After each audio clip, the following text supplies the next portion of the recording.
Well, hi there and welcome back. Dan again from Clean Guru. You know, there's calculations and there's facts and logic, and then there's people, right? The human side of things. And they're both important, right? You don't want to do one without thinking about the other.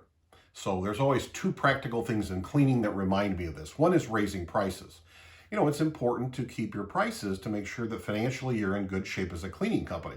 You're not helping anybody if you're going down the drain financially. You have to make that right. So you do calculations and annual price increases. You figure out what you need to do.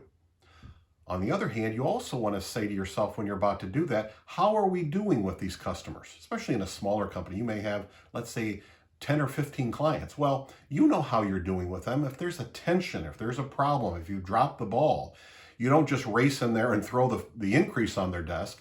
You know, timing is important. You know, working on the relationship to make sure it's healthy before you start talking increasing your price can be a strategic move to make. Now, there's times you may have to put one through an increase, even though you don't feel it's exactly the relationship you'd like to have, but you'd handle it the best you can, recognizing that there's a human side to this.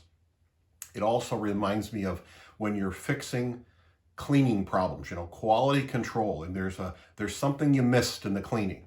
You know, it's very tempting to think if you send your crew out or you talk to a manager, can you fix this thing? Someone at the building noticed something. They complained about something. You need to fix this tonight. And whether the cleaning staff fixes it or the manager fixes it, it's tempting to think, well, it's fixed. The guys, you know, the crew told me it's fixed. And it may be. It may not be, but it may be.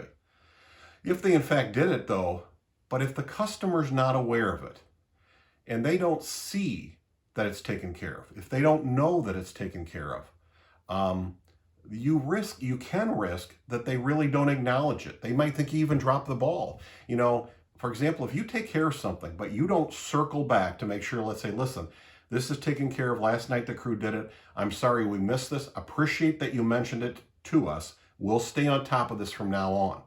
You know, this kind of communication and making sure that your customer has gone from unhappy with you to satisfied, even happy with you is what you'd like to have, is a part of the whole people side of this.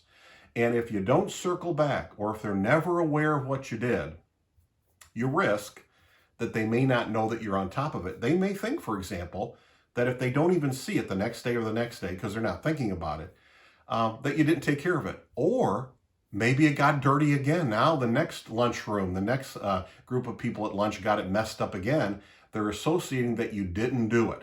So without constantly pestering them, you do want to have communication to deal with moving the customer from not knowing and being unhappy to knowing you took care of it and happy.